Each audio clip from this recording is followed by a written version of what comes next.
Hello friends, welcome back to our channel. Friends, ఈ వీడియోలో మనం తెలంగాణలో రాబోయేటువంటి ఫారెస్ట్ బీట్ ఆఫీసర్ నోటిఫికేషన్కి సంబంధించినటువంటి కంప్లీట్ డీటెయిల్స్ అయితే వీడియోలో చూద్దాం.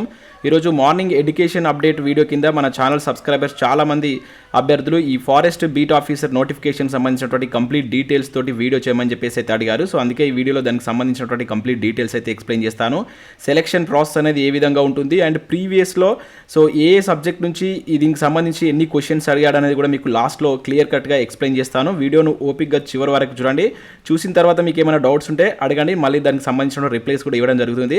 అదేవిధంగా చూస్తున్న ప్రతి ఒక్కరు ఖచ్చితంగా లైక్ చేయండి. డైలీ 1 to 2 hours వర్క్ చేసి ఇటువంటి వీడియోస్ అయితే మేము ముందుకు తీసుకురావడం జరుగుతుంది. మీరు ఇచ్చేటువంటి లైక్స్ నాకు మోటివేషన్ అండ్ ఎంకరేజింగ్గా ఉంటాయి కనుక ఖచ్చితంగా లైక్ చేసి ఇది ఎవరికైతే యూజ్ ఉంటుందో వారికి షేర్ చేయండి. ఛానల్ను సబ్స్క్రైబ్ చేసుకొని చూడండి, రెగ్యులర్గా మీకు జాబ్ అప్డేట్స్ అంతాయి. సో ఇప్పటివరకు నేను గ్రూప్ 1, 2, 3, 4కి సంబంధించినటువంటి కంప్లీట్ డీటెయిల్స్తో కూడా వీడియోస్ అన్ని చేశాను. వాటి యొక్క లింక్స్ కూడా కింద డిస్క్రిప్షన్లో ఉంటాయి. కొన్ని ప్రీవియస్ పేపర్స్ కూడా ఎక్స్ప్లెయిన్ చేస్తూ వస్తున్నాను. ఆ వీడియోస్ లింక్స్ కూడా కింద డిస్క్రిప్షన్లో ఉంటాయి. మీరు రెగ్యులర్గా ఛానల్ ఫాలో అవ్వండి. ముందు వీటికి సంబంధించినటువంటి క్లాసెస్ కూడా మన ఛానల్ ద్వారా మీకు ఫ్రీగా అందించడం జరుగుతుంది. ఖచ్చితంగా సబ్స్క్రైబ్ చేసుకోండి. ఇంకా మీకు ఎటువంటి ఇన్ఫర్మేషన్ కావాలనుకుంటున్నారని కూడా కింద నాకు కామెంట్ సెక్షన్లో తెలియజేయండి. నెక్స్ట్ వాటి గురించి నేను వీడియోస్ అందించేటువంటి ప్రయత్నం అయితే చేస్తాను. సో ఈ వీడియోలో మనం ముఖ్యంగా పోస్టుల వివరాలకు సంబంధించి కావచ్చు, పరీక్షా విధానంకు సంబంధించి, సిలబస్ కావచ్చు, క్వాలిఫికేషన్ అండ్ ప్రీవియస్ పేపర్స్, ముఖ్యంగా మనకు ప్రీవియస్ పేపర్స్ కూడా మీకు ఇక్కడ స్క్రీన్ పైన చూస్తాను.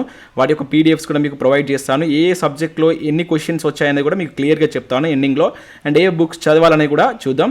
అయితే మనకు రీసెంట్గా సీఎం కేసీఆర్ గారు అసెంబ్లీలో రిలీజ్ చేసినటువంటి ఈ కాళ్ళ వివరాలకు సంబంధించిన పీడిఎఫ్లో సో ఇక్కడ 11th కనుక చూసినట్టయితే మనకు ఈ ఫారెస్ట్ బీట్ ఆఫీసర్కి సంబంధించినటువంటి ఉద్యోగాల గురించి అయితే చూడవచ్చు. మొత్తం ఎన్విరాన్మెంట్ కావచ్చు, ఫారెస్ట్, అదేవిధంగా ఫారెస్ట్ సైన్స్ అండ్ టెక్నాలజీకి సంబంధించి 1598 వేకెన్సీస్ ఉన్నాయని చెప్పేసి అయితే మనకి 3 డిపార్ట్మెంట్లో కలిపి ఈ వేకెన్సీస్ ఉన్నాయని చెప్పేసి ఇక్కడ చూపించారు. అయితే రీసెంట్గా ఈనాడు న్యూస్ పేపర్లో మనకు ఈ వేకెన్సీస్కి సంబంధించి దీనిలో ఎక్కువగా మనకు ఫారెస్ట్ బీట్ ఆఫీసర్స్ ఉద్యోగాలు అధికం అని చెప్పేసి ఇక్కడ ఇవ్వడం జరిగింది. మీరు ఇక్కడ చూడవచ్చు మొత్తం 1598 ఉద్యోగాలు భర్తీ చేయనట్టు ప్రభుత్వం ప్రకటించింది.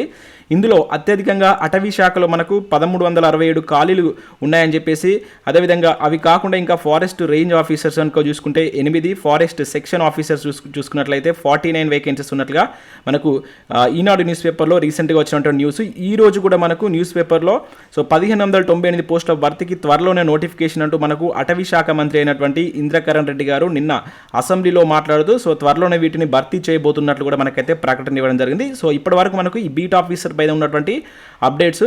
సో మనకు ప్రీవియస్లో దీనికి సంబంధించి 2017-18లో దీనికి సంబంధించి నోటిఫికేషన్ అయితే రిలీజ్ చేశారు 2017లో. సో ఆ నోటిఫికేషన్ పీడిఎఫ్ను స్క్రీన్ పైన చూసుకుంటూ మీకు వీటికి సంబంధించినటువంటి క్వాలిఫికేషన్ కావచ్చు, అదర్ డీటెయిల్స్ అయితే ఎక్స్ప్లెయిన్ చేస్తాను. ఫ్రెండ్స్, ఇది మనకు 2017లో టీఎస్పీఎస్సీ నుంచి రిలీజ్ అయినటువంటి ఫారెస్ట్ బీట్ ఆఫీసర్ నోటిఫికేషన్ సంబంధించినటువంటి పీడిఎఫ్. సో దీన్ని చూసుకుంటూ మనమైతే వీటికి సంబంధించినటువంటి డీటెయిల్స్ అయితే చూసే ప్రయత్నం చేద్దాం. సో ఇక్కడ చూసినట్టయితే మనకు 2017లో రిలీజ్ అయినటువంటి ఈ నోటిఫికేషన్ ద్వారా 1857 ఉద్యోగాలను అయితే భర్తీ చేయడం జరిగింది. సో అప్పుడు ఏజ్ కనుక చూసుకుంటే 18 నుంచి 31 సంవత్సరాలు ఇచ్చారు. సో మ్యాక్సిమం ఇప్పుడు కూడా ఇదే ఉండేటువంటి ఛాన్స్ అయితే ఉంటుంది. ఎందుకంటే మనకు రీసెంట్గా కేసీఆర్ గారు అసెంబ్లీలో చెప్పారు ఏదైతే మనకి యూనిఫామ్ సర్వీస్లకు సంబంధించి ఎటువంటి రిలాక్సేషన్ ఇవ్వకపోవచ్చు అని చెప్పేసి అయితే ఇచ్చారు. చూద్దాం మరి వీటికైతే మనకి ఇవ్వకపోవచ్చు. అంటే 18 to 31 ప్లస్ మనకు 5 సంవత్సరాలు ఎస్సీ ఎస్టీ వాళ్ళకైతే వస్తుంది కనుక 36 year వరకు మీరు అప్లై చేసుకునే ఛాన్స్ ఉంటుంది. అది కూడా దీనిలో మెన్షన్ చేశారు, చూపిస్తాను. ఇక పే స్కేల్ కనుక చూసుకుంటే మనకు అప్పుడు 16,400 నుంచి 49,870 రూపీస్, లైక్ గ్రూప్ 4 జాబ్స్కి అయితే ఏ విధంగా ఉందో సో దీనికి కూడా అదే విధంగా అయితే పే స్కేల్ ఉంది. సో ఇప్పుడు మాత్రం పెరుగుతుంది, ఎందుకంటే రీసెంట్గా మనకు పిఆర్సీ అనేటువంటిది రావడం జరిగింది. సో దాని ప్రకారం చూసుకుంటే మాక్సిమం 25 నుంచి 30,000 వరకు ఉండవచ్చు. సో మనకు నోటిఫికేషన్ రిలీజ్ అయినాక ఇంకా మనకు ఆ పిఆర్సీకి సంబంధించినటువంటి యాడ్ చేసిన శాలరీ కూడా వస్తుంది కనుక మినిమం నాకు తెలిసి 25 నుంచి 30,000 వరకు మీరు దీనికి శాలరీ అయితే పొందవచ్చు. ఇక ఎడ్యుకేషన్ క్వాలిఫికేషన్ సంబంధించి సో ఇప్పుడు రిలీజ్ చేసినటువంటి ఉద్యోగాల్లో ఇంటర్మీడియట్ తోటి అప్లై చేసుకునే ఉద్యోగాల్లో ఇవి మనకు కొంచెం ఎక్కువగా ఉన్నటువంటి పోస్టులు. సో ఇంటర్మీడియట్ తోటి వీటి మీరు అప్లై చేసుకోవచ్చు. ఇంటర్మీడియట్ ఆర్ ఈక్వలెంట్ క్వాలిఫికేషన్ అని చెప్పేసి మనకి ఇక్కడ క్లియర్గా అయితే మెన్షన్ చేయడం జరిగింది. అంటే మీరు లైక్ ఏదైనా 10th తర్వాత ఐటీఐ కావచ్చు, డిప్లొమా చేసినా కూడా వీటికి సంబంధించి మీరు అప్లై చేసుకోవచ్చు. అండ్ వీటి యొక్క సెలెక్షన్ ప్రాసెస్లో మనం చూసినట్లయితే రిటర్న్ టెస్ట్తో పాటు ఫిజికల్ టెస్టులు కూడా ఉంటాయి. సో ఫస్ట్ రిటర్న్ టెస్ట్, తర్వాత ఫిజికల్ టెస్టులు, దాని తర్వాత మెడికల్ టెస్ట్, దెన్ ఆఫ్టర్ మనకు డాక్యుమెంట్ వెరిఫికేషన్ చేసేసి జాబ్ ఇవ్వడం అయితే జరుగుతుంది. మొత్తం మీద అయితే మీకు ఎగ్జామ్లో వచ్చిన రిటర్న్ టెస్ట్ల మెరిట్ ఆధారంగానే పోస్టులు అయితే ఇస్తారు. ఇవన్నీ మనకు క్వాలిఫైయింగ్ నేచర్లో అయితే ఉంటాయి. అయితే ఇక్కడ మీకు ఫిజికల్ రిక్రూట్మెంట్ ఫిజికల్ టెస్ట్లకు సంబంధించి చూసినట్లయితే సో ఈ పోస్టులకు మేల్ అండ్ ఫీమేల్ ఫీమేల్ ఇద్దరు అప్లై చేసుకోవచ్చు. అండ్ అందుకని ఇక్కడ మనకు డిఫరెంట్గా ఈ ఫిజికల్ మెజర్మెంట్స్ అయితే ఇచ్చారు. అది మేల్ కనుక చూసుకున్నట్లయితే ఓకేనా, మేల్ క్యాండిడేట్ చూసుకున్నట్లయితే 163 సెంటీమీటర్స్ అనేటువంటిది హైట్ ఉండాలి. ఇక చెస్ట్ అనేది 84 సెంటీమీటర్స్ ఉండాలి. ఎక్స్పాన్షన్ చేసినప్పుడు 5 సెంటీమీటర్స్ అనేది మీకు అది ఎక్స్పాండ్ కావాలి. మీకు ఆల్రెడీ మీరు కానిస్టేబుల్ ఎస్ఐకి ఉద్యోగాలకు చేసిన వాళ్ళకు ఇది చెస్ట్ గురించి హైట్ గురించి తెలిసే ఉంటుంది. కాకపోతే మనకు కానిస్టేబుల్ ఎస్ఐకి సంబంధించి వీటికి సంబంధించి కంపేర్ చేసినప్పుడు కొంత హైట్ అనేది ఇక్కడ మనకు తక్కువగా ఉంటుంది. ఇక్కడ 163 ఉంటుంది కనుక అక్కడ మిస్ అయినటువంటి వాళ్ళు ఎవరైనా ఉంటే వీటికి అప్లై చేసుకోవచ్చు. సో నెక్స్ట్ ఇక్కడ ఇక ఫీమేల్ క్యాండిడేట్స్కు 150 సెంటీమీటర్స్ 79 చెస్ట్ అని చెప్పేసి ఇక్కడ ఇవ్వడం జరిగింది. ఇంకా దాంతో పాటుగా ఉండేటువంటి ఫస్ట్ వీటిని చెక్ చేసిన తర్వాత మీకు ఒక వాకింగ్ టెస్ట్ అనేది కండక్ట్ చేయడం జరుగుతుంది. ఇది కూడా మేల్ అండ్ ఫీమేల్కు డిఫరెంట్గా ఉంటుంది. మేల్ వచ్చేసి 25 కిలోమీటర్స్ అనేటువంటిది 4 అవర్స్లో మీరు వాక్ చేయాల్సి ఉంటుంది. ఇంకా అదేవిధంగా ఫీమేల్ క్యాండిడేట్స్ కనుక చూసినట్టయితే 16 కిలోమీటర్స్ అనేటువంటిది 4 అవర్స్లో మీరు కంప్లీట్ చేయాల్సి ఉంటుంది. ఇక్కడ క్లియర్గా అయితే మనకు మెన్షన్ చేశారు. ఇది జస్ట్ ఎట్లా ట్రీట్ చేస్తారంటే క్వాలిఫైయింగ్ టెస్ట్గా మాత్రమే ట్రీట్ చేయడం జరుగుతుంది. ఫైనల్ లిస్ట్ అనేటువంటిది మనకు ఏదైతే రిటర్న్ టెస్ట్ కండక్ట్ చేస్తారో దీనికి 2 పేపర్లు ఉంటాయి. అందులో వచ్చినటువంటి మెరిట్ ఆధారంగానే మీకు జాబ్ అయితే ఉంటుంది. ఇంకా అదే కాకుండా ఇక్కడ నోట్ అని చెప్పేసి ఎవరికైనా ఎన్సీసీలో సి కానీ బి కానీ ఏ సర్టిఫికేట్స్ కనుక ఉన్నట్లయితే సో మీకు సి సర్టిఫికేట్ కింద 5 మార్కులు, బి సర్టిఫికేట్ కింద 3, అదేవిధంగా ఏ సర్టిఫికేట్ కింద 1 మార్కు చొప్పున మీకైతే యాడ్ కావడం జరుగుతుంది. ఇది మీకు ఒక అడ్వాంటేజ్ అని చెప్పేసి చెప్పవచ్చు. ఎవరైతే ఉన్నారో వారు దాన్ని యూజ్ చేసుకోండి ఈ సర్టిఫికేట్ ఉన్న వాళ్ళు. ఇక ఏజ్ రిలాక్సేషన్ మీకు ఇంత ముందు చెప్పాను కదా 18 to 31 ప్లస్ ఇక్కడ ఎస్సీ ఎస్టీ ఓబీసీ వాళ్ళకు 5 ఇయర్స్ అయితే ఇచ్చారు. అయితే ఇప్పుడున్నటువంటి 10 ఇయర్స్ ఏదైతే పెంచారో అది దీనికి వర్తించకపోవచ్చు, దీనికి వర్తించదు మ్యాక్సిమం. సో ఈ 31 ప్లస్ ఈ 5 ఇయర్స్ ఎవరైతే ఓబీసీ వాళ్ళు, ఎస్సీ వాళ్ళు, ఎస్టీ వాళ్ళు ఉన్నవాళ్ళు, ఇంకా దాంతోపాటుగా మీకు ఒకవేళ ఫిజికల్ హ్యాండిక్యాప్డ్ ఉన్న వాళ్ళకైతే ఇంకొంత ఎక్కువగా రిలాక్సేషన్ వచ్చేటువంటి ఛాన్స్ అయితే ఇక్కడ ఉంటుంది. సో దీనికి సంబంధించినటువంటి రిటర్న్ టెస్ట్ సంబంధించిన డీటెయిల్స్ కనుక చూసినట్లయితే మనకు మొదటగా రిటర్న్ టెస్ట్ అనేది కండక్ట్ చేస్తారు. పేపర్ 1 అనేది పేపర్ 2 ఉంటుంది. ఇది ఒకటే రోజు మార్నింగ్ వచ్చేసి మీకు పేపర్ 1 అనేది కండక్ట్ చేస్తారు. 100 మార్క్స్ ఉంటుంది. 90 మినిట్స్లో ఈ ఎగ్జామ్ మీరు రాయాల్సి ఉంటుంది. 100 క్వశ్చన్స్ ఉంటాయి, 100 మార్క్స్. అదేవిధంగా పేపర్ 2 అనేటువంటిది జనరల్ మ్యాథ్స్. ఇక్కడ మనకు general knowledge and general maths like general knowledge అనేటువంటిది సేమ్ మనకు గ్రూప్ 4 సిలబస్ అయితే కనబడుతుంది. సో మీ ప్రిపరేషన్ ఇక్కడ చూసినట్లయితే గ్రూప్ 4కు, కానిస్టేబుల్కు, ఫారెస్ట్ బీట్ ఆఫీసర్కు మీరు కలిసి ప్రిపేర్ కావచ్చు. అంటే వీటికి మీరు ఇప్పుడు కానిస్టేబుల్ ఎస్ఐ ప్రిపేర్ అవుతున్న వాళ్ళకు ఇది కూడా మీకు ఒక యాడెడ్ అడ్వాంటేజ్ కింద చూడవచ్చు. అక్కడ 18,000 ప్లస్ అండ్ 9,000 ప్లస్ ఇవన్నీ కలుపుకొని దాదాపుగా మీరు 30,000 వేకెన్సీస్కు ప్రిపేర్ అవుతున్న విధంగా అయితే ప్రిపేర్ కాండి. ఎందుకంటే మనకు కామన్ సిలబస్ అనేది కనబడుతుంది కనుక మీరు ఈ మూడింటిని టార్గెట్ చేయవచ్చు. అంటే మీరు ఇప్పుడు రాబోయేటువంటి నోటిఫికేషన్లో ఈ మూడింటికి కలిపి కనుక మీరు చదువుకున్నట్లయితే మీకు బెనిఫిట్ ఉంటుంది. సేమ్ సిలబస్ కనబడుతుంది మనకి ఇక్కడ. సో ఇక్కడ పేపర్ 1 కనుక చూసినట్లయితే సేమ్ అవే 11 టాపిక్స్ మీకు ఆల్రెడీ నేను గ్రూప్ 4 నోటిఫికేషన్ సంబంధించి చెప్పేటప్పుడు 11 టాపిక్స్ గురించి చూసాం. కరెంట్ అఫేర్స్ కావచ్చు, జనరల్ అంటే ఎవ్రీడే లైఫ్లో ఉండేటువంటి జనరల్ సైన్స్ కావచ్చు, ఎన్విరాన్మెంటల్ ఇష్యూస్ కావచ్చు, geography and economy of India and Telangana, Indian constitution and అదేవిధంగా Indian polity system and government, modern Indian history with focus on national movement అని చెప్పేసి అంటాడు 1857కి సంబంధించినటువంటి దానిపైన. History and Telangana movement and తెలంగాణకు సంబంధించినటువంటి కల్చర్ కావచ్చు, ఆర్ట్స్ కావచ్చు, పాలసీస్ ఆఫ్ తెలంగాణ కావచ్చు, ఇవి మనం ఇంతకుముందు కూడా 11 టాపిక్ చూసాం. సో అదే సేమ్ యాజ్ డి సిలబస్ మీరు ప్రిపేర్ కావాల్సి ఉంటుంది. సో ఇక్కడ కొంత మ్యాథ్స్ వాళ్ళకు గ్రూప్ 4 కూడా అక్కడ చూసినట్లయితే ఏదైతే గ్రూప్ 4లో మనకు ఆర్థమెటిక్ అండ్ సెక్రటేరియట్ ఎబిలిటీ ఉంటుందో ఇక్కడ మాత్రం జనరల్ మ్యాథ్స్ అయితే ఉంటుంది. ఆర్థమెటిక్ తక్కువ ఫోకస్ చేయాల్సి ఉంటుంది. మీకు పేపర్ కూడా చూస్తాను. లాస్ట్ టైం పేపర్లో ఇక్కడ మనకు ఆర్థమెటిక్లో అండ్ ఆల్జిబ్రా అని చెప్పేసి చెప్పడం జరిగింది. మనకి ఇక్కడ సిలబస్లోనే క్లియర్గా మెన్షన్ చేశారు. ఏమని మెన్షన్ చేశారు చూసినట్లయితే జనరల్ మ్యాథ్స్ ఎస్ఎస్సి స్టాండర్డ్ అని చెప్పేసి చెప్పారు. కాకపోతే ఇక్కడ ఎస్ఎస్సి స్టాండర్డ్లో మనకు దీనిలో ఆర్థమెటిక్ చాలా తక్కువ స్కోప్ ఉంటుంది. మీకు అది చూస్తాను. మీకు ఆల్రెడీ పేపర్ చూస్తే అర్థమవుతుంది. ముఖ్యంగా దీనిలో మనకి జామెట్రీకి సంబంధించి, ట్రిగోనామెట్రీకి సంబంధించి, ఆల్జిబ్రా ఫంక్షన్కి సంబంధించి కావచ్చు, ఇంకా అదే కాకుండా ఘనపరిమాణాలు వాల్యూమ్స్కి సంబంధించినటువంటి వాటిపైన సరి 100 దానిలో ఎక్కువ క్వశ్చన్స్ ఈ టాపిక్స్ కవర్ చేశారు. మిగతా వాటిలో హెచ్ఎస్సి కావచ్చు, ఎల్సీఎంకి సంబంధించి కొంచెం తక్కువనే కనబడతాయి. మీకు ఆ పేపర్ చూస్తే అర్థమవుతుంది. అండ్ ఇక జనరల్ అవేర్నెస్ సంబంధించి లాస్ట్ ప్రీవియస్లో ఏ విధంగా అడిగారనేది మీకు ఒకసారి చూస్తాను. ఆ పేపర్ కూడా స్క్రీన్ పైన చూసే ప్రయత్నం చేద్దాం. ఫ్రెండ్స్ ఇది మనకు 2017లో వచ్చినటువంటి పేపర్ 1కి సంబంధించినటువంటి సెట్ సి ఆధారంగా మీకైతే ఈ క్వశ్చన్స్ అయితే చూసే ప్రయత్నం చేద్దాం. సో మొదటగా మనకు ఇక్కడ చూసినట్లయితే తెలంగాణ, మీకు ముఖ్యంగా ఇక్కడ తెలంగాణ ఉద్యమం, తెలంగాణ చరిత్ర, అదేవిధంగా తెలంగాణ కల్చర్కి సంబంధించినటువంటి క్వశ్చన్స్ చూద్దాం. సో ఈ మూడింటికి సంబంధించి 25 క్వశ్చన్స్ ఇచ్చారండి. మీరు ఇక్కడ చూడవచ్చు. క్వశ్చన్ నెంబర్ 2 నుంచి కనుక మనం స్టార్ట్ చేస్తే అప్ టు 25 క్వశ్చన్స్ దాకా, 26 క్వశ్చన్స్ దాకా మనకి ఇవే కనబడతాయి.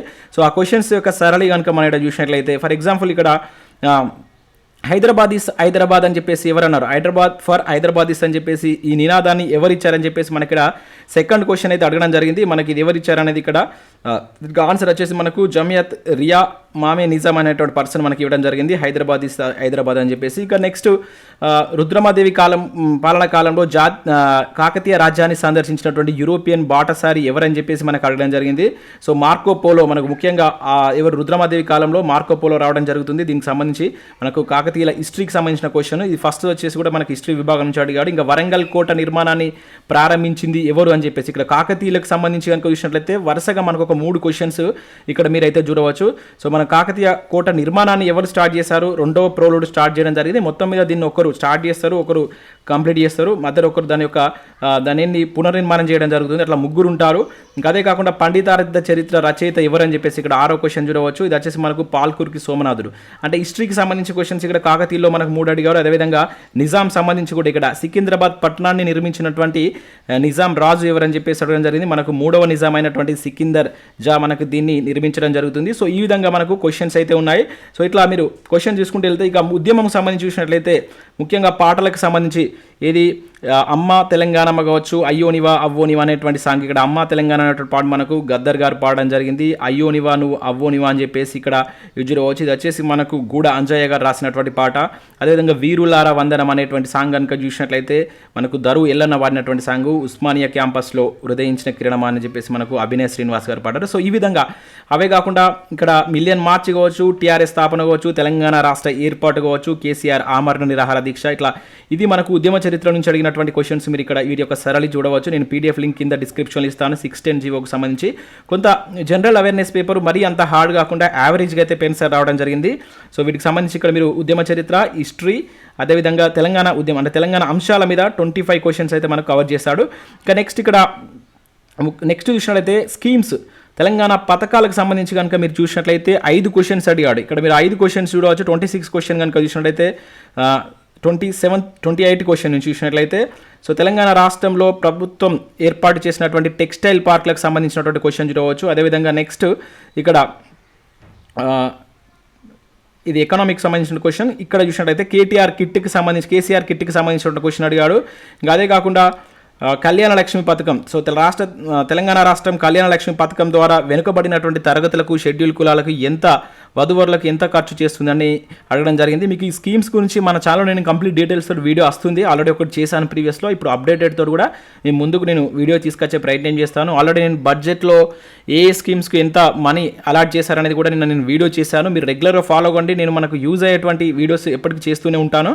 సో ఇక నెక్స్ట్ ఒంటరి మహిళా స్కీమ్స్ గురించి కూడా అడగడం జరిగింది. సో ఇట్లా 5 క్వశ్చన్స్ మనకు స్కీమ్స్ నుంచి అడగడం జరిగింది. నెక్స్ట్ కరెంట్ అఫైర్స్ విభాగంలో కనుక చూసుకున్నట్లయితే సో కరెంట్ అఫైర్స్లో మనకు 36 నుంచి 51 క్వశ్చన్స్, కరెంట్ అఫైర్స్ సంబంధించి 15 క్వశ్చన్స్ అడిగాడు. కరెంట్ అఫైర్ 15, స్కీమ్స్ 5, అదేవిధంగా తెలంగాణ అంశాలకు సంబంధించి 25 క్వశ్చన్ చూడవచ్చు. ఇక నెక్స్ట్ బయాలజీకి సంబంధించి 51 నుంచి 58 క్వశ్చన్స్ కనుక మీరు అబ్జర్వ్ చేసినట్లయితే ఇక్కడ 51 నుంచి ఇక్కడ డయాటమ్స్ అని ఇక్కడ కింది వాటిలో ఆహార గోల్స్కు సరైన వాటిని కావచ్చు, ప్రోటీన్లు సమృద్ధిగా ఉండేటువంటి పదార్థాల గురించి మనకి ఇక్కడ క్వశ్చన్ అడగడం జరిగింది. మనకు పప్పుల్లో ప్రోటీన్స్ ఎక్కువగా ఉంటాయి. 53 క్వశ్చన్ కనుక చూసినట్లయితే పప్పులు అవుతుంది. అయితే వీటికి సంబంధించిన కీ కూడా మీకు కింద ఇస్తాను. ఈ పీడిఎఫ్తో పాటుగా మనకు టీఎస్పీఎస్సీ గవర్నమెంట్ అప్పుడు టీఎస్పీఎస్సీ రిలీజ్ చేసిన కీ పేపర్స్ కూడా మీ కింద నేను అటాచ్ చేస్తాను. మీరు మన ఛానల్ యొక్క వెబ్సైట్ ద్వారా వెళ్ళి అప్లోడ్ చేసుకొని వీటికి సంబంధించి మీరు ఒకసారి చెక్ చేసుకోవచ్చు. సో నేను ఎన్ని క్వశ్చన్స్ వచ్చాయని మీకు ఇక్కడ నేను ముందు రాసి పెట్టుకున్నాను పేపర్లో, వాటిని బేస్ చేసుకొని మీకు చెప్తున్నాను. సో నెక్స్ట్ ఇక ఫిజిక్స్, కెమిస్ట్రీ, డిజాస్టర్ మేనేజ్మెంట్ కలుపుకొని అవి 59వ క్వశ్చన్ నుంచి మీరు ఇక్కడ అబ్జర్వ్ చేసినట్లయితే ఆప్టికల్ ఫైబర్ అనేది క్రింది వాటిలో ఏ విధానానికి ఆధారంగా పనిచేస్తుందని చెప్పేసి మన క్వశ్చన్ అడిగాడు కదా. సో ఇక్కడ నుంచి మీరు అబ్జర్వ్ చేసినట్లయితే సో 59 నుంచి 71 వరకు ఈ 3 విభాగాల్లో ఏది ఫిజిక్స్, కెమిస్ట్రీ, డిజాస్టర్ మేనేజ్మెంట్ నుంచి 12 క్వశ్చన్లు అయితే మనకు ఈ 3 వెళ్ళి అడిగాడు. ఇక నెక్స్ట్ పాలిటీకి సంబంధించి చూసినట్లయితే 72వ క్వశ్చన్ నుంచి మనకు పాలిటీ క్వశ్చన్స్ మీరు ఇక్కడ అబ్జర్వ్ చేయవచ్చు. 72వ క్వశ్చన్ ఇక్కడ స్క్రీన్ పైన మనం చూసినట్లయితే ఏ క్వశ్చన్ అడిగాడు. సో తెలంగాణ ఏ గ్లాన్స్ 2017 నివేదిక ప్రకారం భారతదేశంలో అన్ని రాష్ట్రాలకు, కేంద్రపాలిత ప్రాంతాలకు అక్షరాస్యత రేట్ అడిగాడు. ఇంకా అదే కాకుండా ఇక్కడ జాగ్రఫీకి సంబంధించి సో ఇక్కడ 72 నుంచి 81 వరకు పాలిటీ, నేను జాగ్రఫీ అంతకుముందు పాలిటీ అని చెప్పాను కదా, జాగ్రఫీ. సో జాగ్రఫీకి సంబంధించి 9 క్వశ్చన్స్ అడిగాడు. 72 నుంచి 81 ఇవన్నీ మనకు జాగ్రఫీకి సంబంధించినటువంటి క్వశ్చన్స్. సో ఇప్పుడు మనకు 33 జిల్లాల జాగ్రఫీ అనేది చదువుకోవాల్సి ఉంటుంది. ఇట్లా 9 క్వశ్చన్స్ వచ్చేసి జాగ్రఫీ. అదేవిధంగా మనకు పాలిటీ కూడా యాజ్ ఇట్ ఈస్గా మనకు 82 క్వశ్చన్స్ ఇవన్నీ పాలిటీ. 82 నుంచి 91 వరకు 9 questions polity. 9 questions polity, 9 questions వచ్చేసి జాగ్రఫీ నుంచి అడిగాడు. ఫిజిక్స్, కెమిస్ట్రీ, డిజాస్టర్ నుంచి 12 క్వశ్చన్స్. సో ఈ విధంగా ఉంది. ఇక లాస్ట్లో మనకు 92 క్వశ్చన్ నుంచి కనుక మీరు అబ్జర్వ్ చేసినట్లయితే ఇవన్నీ మోడర్న్ ఇండియన్ హిస్టరీ. మనకు అక్కడ చెప్పాడు ఇంతకుముందు ఇది 1857 మూమెంట్ పైన ఫోకస్ చేయాలని చెప్పాడు కదా. సో దానికి సంబంధించి కావచ్చు, ఇక్కడ నేషనల్ ఇది ఐఎన్సీ సమావేశాలకు సంబంధించి కావచ్చు, అతివాదులు మితవాదులు కావచ్చు. సో అక్కడ ఉన్నటువంటి దానిలో పార్టిసిపేట్ చేసిన వాళ్ళ యొక్క బయోగ్రఫీని బేస్ చేసుకొని మొత్తం 8 క్వశ్చన్స్ అడిగాడు. ఇట్లా మొత్తం 100 క్వశ్చన్స్కు మనకు పేపర్ 1 అనేటువంటిది ఉండడం జరిగింది. సో దీని కింద డిస్క్రిప్షన్లో ఇస్తారు, మీరు ఒకసారి డౌన్లోడ్ చేసుకోండి. ఇక పేపర్ 2 చూద్దాం. సో ఇది మనకు పేపర్ 2 సెట్ సి ఆధారంగా ఇక్కడ మీరు ఆన్సర్ చూడవచ్చు. సో ముఖ్యంగా మీరు పేపర్ 2 కనుక చూసినట్లయితే ఇక్కడ 100 క్వశ్చన్స్ ఉన్నాయి. ఈ 100 క్వశ్చన్స్ ఎక్కువగా నేను ఇంతకుముందు చెప్పాను జామెట్రీ కావచ్చు. ఇక్కడ ఫస్ట్ మీరు చూసినట్లయితే జామెట్రీకి సంబంధించి ఆల్జిబ్రాయిక్ ఫంక్షన్స్ ఉంటాయి, ఆల్జిబ్రాయిక్ ఈక్వేషన్స్ అని చెప్పేసి వాటిలోకి ఎక్కువగా క్వశ్చన్స్ మనకు కనబడుతున్నాయి. ఇక నెక్స్ట్ ఇక్కడ ట్రిగనోమెట్రీకి సంబంధించినటువంటి వాటి మీద కూడా స్టాటిటిక్స్ సంబంధించి ఈ క్వశ్చన్స్ అయితే ఎక్కువ కనబడ్డాయి. ట్రిగనోమెట్రీ క్వశ్చన్స్ ఇక్కడ మీరు స్క్రీన్ పైన అయితే చూడవచ్చు. ఇక నెక్స్ట్ అదే కాకుండా ఘన పరిమాణాలు, మనకు ఘన పరిమాణాలు ఉంటుంది కదా. సో దానికి సంబంధించి వృత్తం కావచ్చు, చతురస్రం కావచ్చు, దీర్ఘ చతురస్రం కావచ్చు, సో ఇది చతుర్భుజాలు కావచ్చు. సో వీటికి సంబంధించి ఓవరాల్గా మనకు ఉన్నటువంటి 100 క్వశ్చన్లో ఎక్కువ క్వశ్చన్స్ మనకు వీటి మీద అడిగాడు. కంపేర్ టు మన ఎస్ఐ కానిస్టేబుల్లో ఆర్థమెటిక్ స్కోప్ ఇస్తే ఇక్కడ మాత్రం ప్యూర్ మ్యాథ్స్కి ఎక్కువగా స్కోప్ ఇచ్చాడు. సో మీరు ఈ దానికే ప్రిపేర్ కావాలనుకున్నప్పుడు ప్యూర్ మ్యాథ్స్ అనేది మీరు ఎక్కువగా చూసుకోవాల్సి ఉంటుంది.